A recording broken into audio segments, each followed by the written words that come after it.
écoutait bien, là. Les changements climatiques. Sommes-nous vraiment prêts? Le cadrage, le vide, tout a explosé à 200 km/h. En 2017, on était 22 ou 23 jours déplacés. Mais en 2019, on était 62 jours déplacés. Je suis une réfugiée climatique. Nos simulateurs montrent que les 40 degrés Celsius, ça va arriver, là. Ici Félix Séguin du bureau d'enquête. Bienvenue à JT. Les changements climatiques, c'est indéniable, on y est déjà et nous ne sommes pas tout à fait prêts à les affronter. Non. Il y a des villes qui réclament des milliards de dollars pour y faire face aux tornades, aux pluies diluviennes à répétition qui endommagent nos propriétés et nos infrastructures. Maintenant, qui va payer pour s'adapter? Ben, vous allez voir, c'est nous.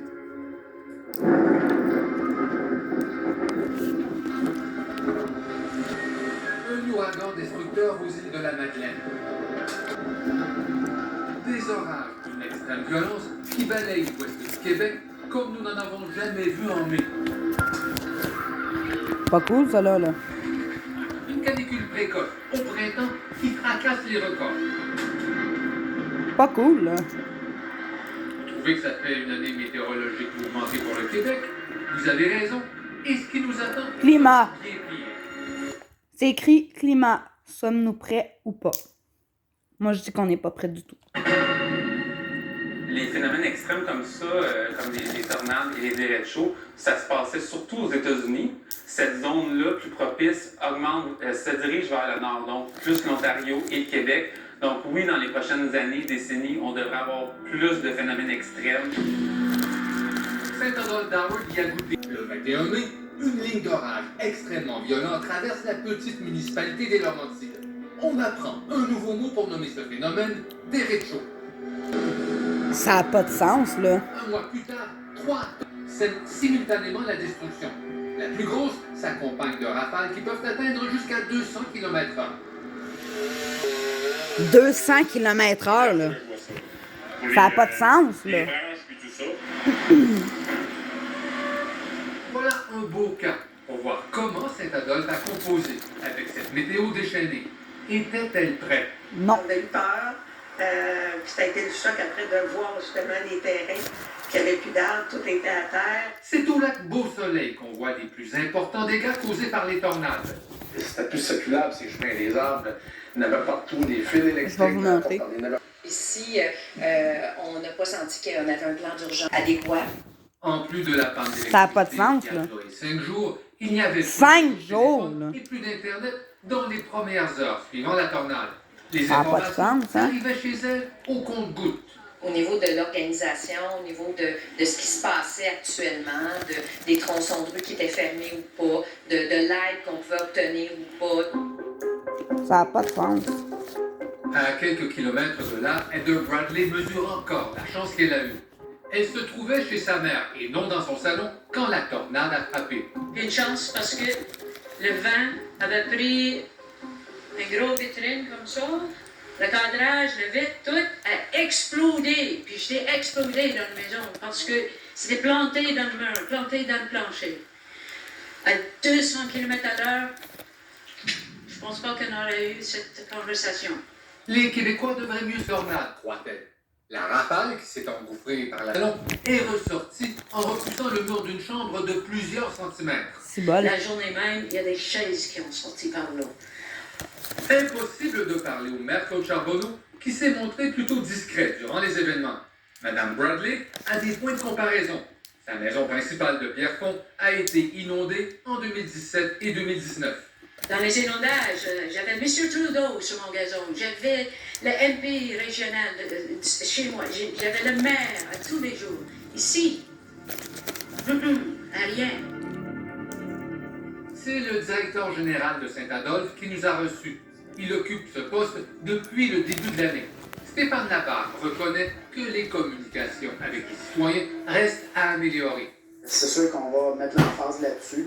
Là, vraiment, avec le conseil, on s'est parlé pour mettre les bouchées doubles pour régler les problèmes. Monsieur Labarre travaillait à la direction des travaux publics de Mascouche l'an dernier. Une coïncidence qui risque d'être de moins en moins rare. Rappelez-vous, c'est là qu'une tornade de même intensité a fait un mort et endommagé une centaine de bâtiments en en 2021. Mascouche, évidemment, ont des équipes plus grandes, ont intervenu plus rapidement dans le sens qu'ils étaient capables, avaient les moyens, si vous voulez. Yannick Aymon enseigne la géographie à l'UQAM. Sa spécialité, résilience, risques et catastrophes. Il donne aussi des formations aux membres de l'Union des municipalités du Québec, ceux qui n'ont pas les moyens des grosses villes. C'est certain qu'eux sont pleins de bonne volonté, mais il y a un manque de ressources, autant humaines, financières que matérielles, pour pouvoir les outiller correctement. On a des études, par exemple, du Forum économique mondial qui démontrent qu'1 $ investi en préparation nous permet de sauver entre 7 et 14 $ lorsque l'événement se produit. Les deux événements ont coûté autour de 150 000 $ à la municipalité de Saint-Adolphe. Non, c'était pas prêt. Absolument. On a demandé de la sécurité, puis c'est juste les pompiers dans le jour qui le faisaient. Puis c'est les résidents après ça qui s'occupaient pour la nuit, là. Fait que c'est ça. Marie-Hélène Dubé et son conjoint possèdent autour du lac 2 maisons et un garage. Les 3 bâtiments sont assurés auprès de 3 compagnies différentes. Il y a eu pour au moins 150 000 $ de dommages selon les premières estimations. Notre maison, c'est la moins pire. La deuxième, il manque une partie du toit. Puis le troisième, c'est un garage qui a toute partie le toit. Et si les compagnies paient pour les dégâts, oubliez ça pour les arbres matures perdus et pour le nettoyage. Des factures qui montent vite. Ben, autour de 2 000 $ actuellement, puis c'est pas fini. Le voisin à côté, lui, est rendu... 2 000 piastres, là! Selon le Bureau des assurances du Canada, sur les 5 dernières années, la moyenne des coûts pour les sinistres catastrophiques s'élève à plus de 2 milliards $. La tempête Fiona a causé par exemple 660 millions de $ en dommages dans les maritimes et au Québec. Et qui fait pour tout ça? Vous et moi. Parce que ça fait longtemps que les compagnies d'assurance calculent vos primes en fonction de ce qui arrive maintenant. On n'a pas le choix.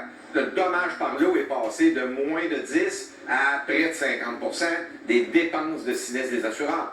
Alors, les assureurs ont dû s'ajuster de ce côté-là, et bien sûr, la prime, c'est l'élément numéro 1. Louis Cyr aimerait bien que le Canada s'inspire de la France, qui oblige les compagnies d'assurance à couvrir toutes les catastrophes naturelles.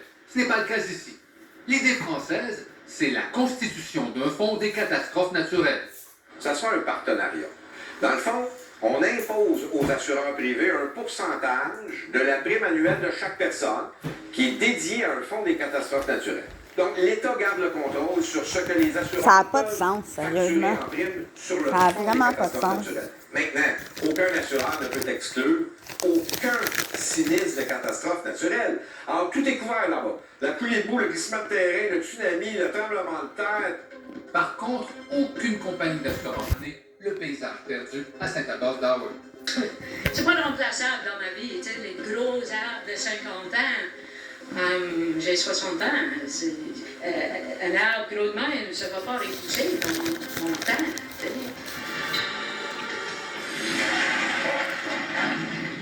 Au retour, des citoyens résignés à regarder leurs rêves s'envoler.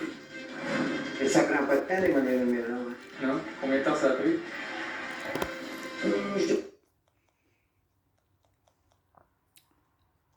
Je vais skipper l'annonce, là. Ok, je vais vous le montrer. La dame, elle avait un maudit bon... Ça, c'est en 2017. On a mis de l'amour là-dedans. Des fleurs et des herbes hautes, c'est tout ce qu'il reste du duplex qu'elle a acheté pour sa retraite en 2008. Le terrain est... Ça faisait 40 ans qu'on n'avait pas eu d'inondation. Je pensais que c'était pas mal sûr là, d'acheter ça. Puis Mais 10 ans plus tard, tout s'écroule. Ça prend pas de temps, les monnaies numériques. Combien de temps ça a pris? Je dirais qu'en dedans de 2 heures, tout était à terre. Son projet de retraite s'est retrouvé sous le pic des démolisseurs parce qu'avec les changements climatiques, les risques d'inondation ont augmenté dans son quartier. Madame David a vu sa maison inondée 2 fois en 2 ans, en 2000 puis 2019. Ça n'a pas de sens. Ça a bouffé ma fournaise, ça a bouffé mon panneau électrique. Mais ça a 6 pouces, puis ça arrivait jusqu'au premier étage. En 2017, on était 22 ou 23 jours déplacés. Mais en 2019, on était... Ça coûte de l'argent là, pour reconstruire après, là.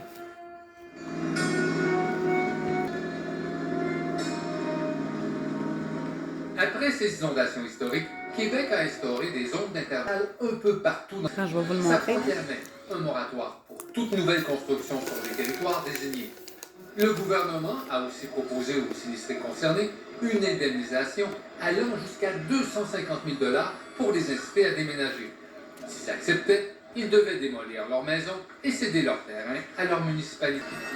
Ça n'a pas de sens, sérieusement. De 2019 à 2020, le gouvernement a donc traité 1411 dossiers et versé plus de 309 millions de $ en allocation de départ. Ça comprenait le bâtiment, la cession du terrain et la démolition de la maison. Des sinistrés qui sont devenus en quelque sorte nos premiers héritiers. Ça n'a pas de sens, vraiment. Qui achèterait une maison Ça n'a vraiment pas de sens. qui risque d'inonder aux 2 ans. Donnez-moi une seconde. Elle a raison, en 3 ans, sa propriété a perdu 37 000 $ selon l'évaluation municipale. Elle se situait à 206 000 $ en 2019. Fait que j'étais contente de recevoir du gouvernement le 250 000. 144 terrains ont ainsi été cédés à Gatineau. Le problème avec le 250 000, c'est que souvent, ça ne paye pas la maison. Puis quand ils veulent aller acheter, mettons, ailleurs dans des nouveaux développements, mais là, c'est 400 000 à 500 000. C'est un des quartiers les plus pauvres de Gatineau. Le maire de l'époque, Maxime Petneau-Jobin, rappelle que ce sont les bûcherons et les draveurs qui ont construit Pointe-Gatineau au 19e siècle. Le terrain où on se trouve, qui était une maison familiale où la dame avait toujours habité, ses parents avaient toujours habité ici. Ça n'a Les pas de changements sens. climatiques ont d'ailleurs pas mal occupé durant la mairie. Ça a été inondation en 17, tornade en 18, inondation en 18, COVID en 20. Puis entre les premières inondations et la première tornade, on a eu 3 des pires pluies diluviennes des 100 dernières années. Ça ne s'invente pas, là, ça n'a Ça n'a pas pas de sens. de sens. Des événements qui ont bousculé les projets de la ville. Je te retrouve avec petit chien. 900 employés à temps plein qui, pendant des mois, ne font que combattre une inondation. Puis à Gatineau, 900 employés, là, c'est 900 sur 3000 à peu près. Gatineau, c'est la 4e plus grande ville du Québec. Contrairement aux petites comme Saint-Adolphe-d'Howard, Gatineau peut, elle, compter sur son centre de mesures d'urgence. Je dirais qu'on était pas mal prêts parce qu'on avait ce qu'on appelle une culture de sécurité civile. Tu sais, de temps en temps, la direction générale me disait « je ne suis pas disponible aujourd'hui parce qu'on va faire une pratique de catastrophe. » Des pratiques que bien du monde tasse puis font pas. Madame David se montre plus critique sur le degré d'organisation de la ville, surtout en 2017. Et la ville n'était pas préparée, là, je regrette, là, mais on avait voulu. Premièrement, quand j'ai appelé le 311, le service de la ville, j'ai demandé pour des sacs de sable, on m'a référé à 911, qui est la police. 2019, par exemple, je dois donner à M. Petneau-Jobin le fait qu'il était pas mal plus préparé. L'ex-maire retire tout de même une grande leçon dans ce que la ville a traversé. D'après moi, la prochaine crise, on va être encore meilleur. Puis quand quelqu'un va dire sont où les sacs de sable, on va dire ils s'en viennent. Il reste aussi beaucoup de travail à faire pour réduire les lourdeurs bureaucratiques imposées aux victimes des changements climatiques. J'ai un dossier ici qui s'appelle Flood 2019. Puis j'ai des centaines et des centaines de courriels. C'est tous des courriels là, sur l'inondation, ça là. En 17, c'était l'enfer. Il y a des gens là, qui ont plus souffert de l'enfer administratif après la catastrophe que de la catastrophe elle-même. C'est vraiment, là, ils ont fait un grand bond en avant. Est-ce que c'est suffisant? Est-ce que ça règle l'ensemble des problèmes? C'est clair que c'est non. Inondations, glissements de terrain, érosion des berges, au bout du compte, nous en paierons tous le prix, certains plus que d'autres. Je suis une réfugiée climatique. J'aurais jamais pensé qu'en 2021, je serais assis sur une terrasse devant un petit condo. Dans un instant, Hydro-Québec se prépare à plus de temps violent. Ça veut dire qu'on a l'équivalent de 3 mois supplémentaires de stock pour être capable de répondre à une course. Ça n'a pas de sens.